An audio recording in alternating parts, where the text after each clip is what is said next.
Bahala sa amin.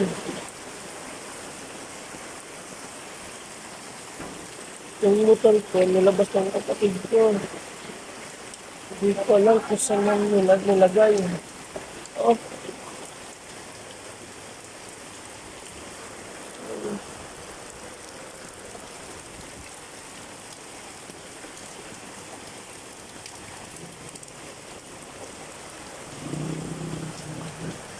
saan kaya nilagay niya Alfred motor ko?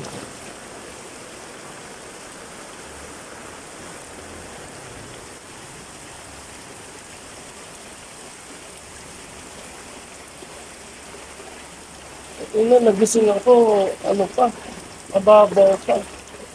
Ayun, malalim na. Ewan ko lang kung saan nilagay yung motor ko.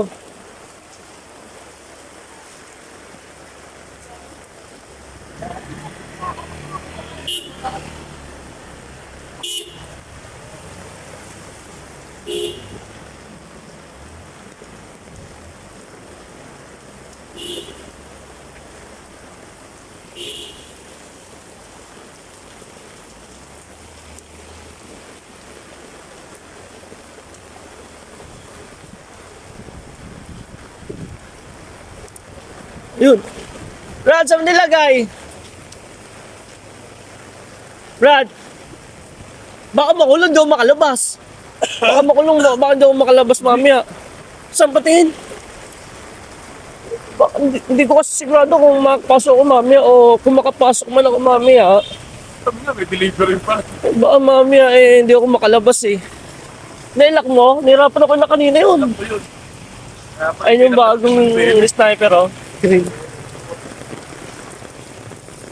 Ilalim ng puno.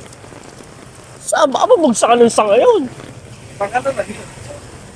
Ah? Pangano lang. Ito kinapin na Motor nila. Happy never stop.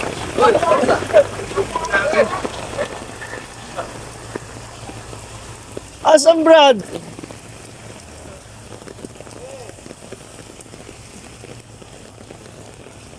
Dami ng sasakyan na nililikas.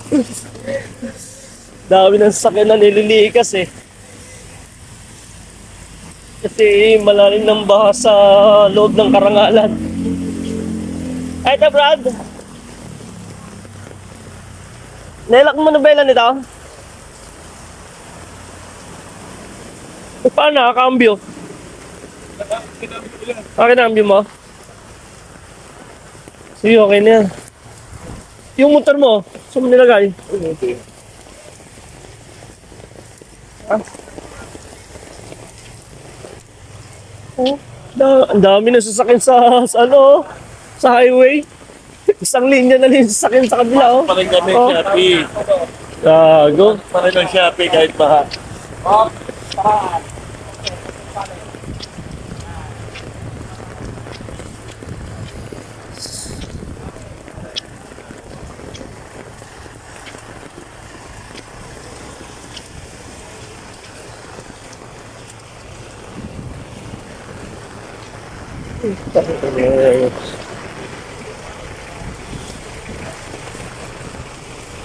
Kanina Brad, lumabas na ako. Mga ano, alas 3. Ano nga eh, kadarap ng telephone, ginalabag kami ng ginalabag.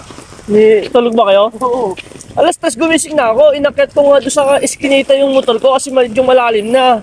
Tapos hindi mo inilabas, gago. Lalabas mo lang, hindi mo inilabas. Bakit na nagising na naman ako ng alas 4? Kasi nahihirapan na matulog. Dahil nagsiselfone siya. Kaya pala unang katok mo nalabas ka agad.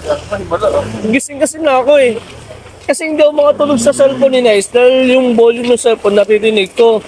Kasi iglip-iglip ko lang din dahil nga sumilip ako sa labas. Suot ko nga yung kapote ko kanina. Kumari sila rin. Oh, Parang nalabas na. asa na? Nilabas na nila? Bahala si Ray, kung hindi wala sa ano, kung hindi wala. Kaya mo sila. Malalim na dyan mamaya. No! Balikan mo. Kahit dito. Kahit dito lang din ka mo oh. Ay, mabilis na. Malalim na yung mosquito namin oh. Oh, parang walang no, dito na. Palalim na ng palalim. Baka mamaya, Pag yung tubig, kumamot na dito, ibig sabihin, tataas na yung tataas. pag nagpakawala pa ng mamaya, tubig, yari na mas lalalim pa yan. Kasi ang lakas talaga ng ulan.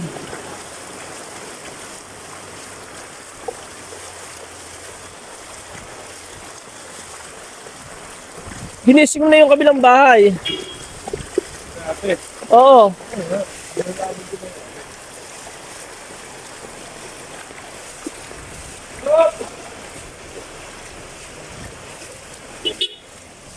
Yeah, bante.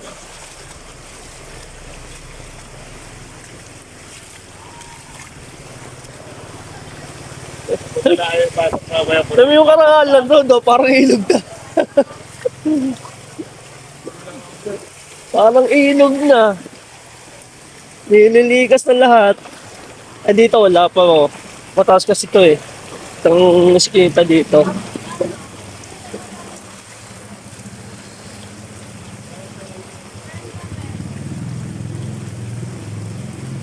Hanggang malapit na.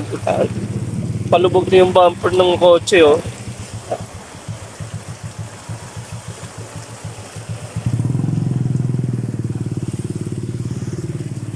Ganito talaga dito sa karangalan kapag malakas ang ulan. Walang tigil. Binabaha pa rin.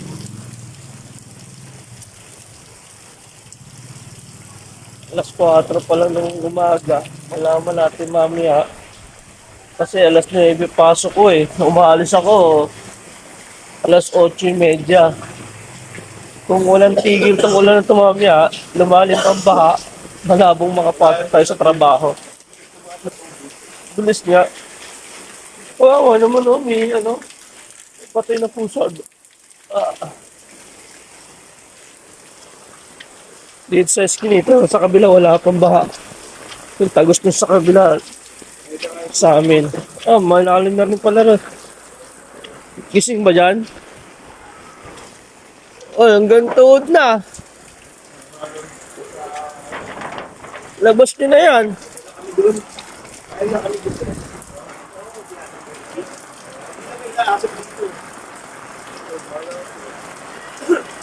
Pwesto nyo lang. Bagsak na yan ah. Bubong. Lona.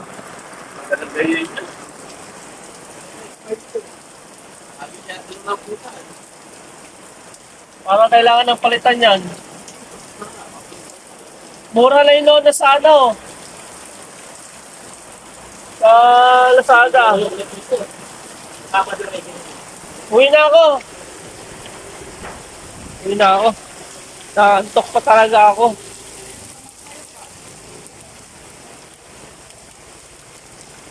Mataas dito. Oh.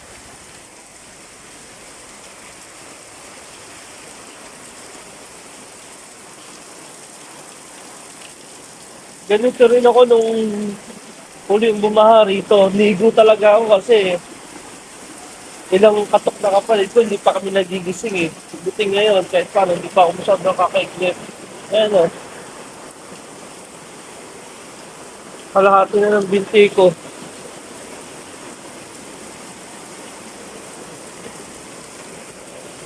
Ah.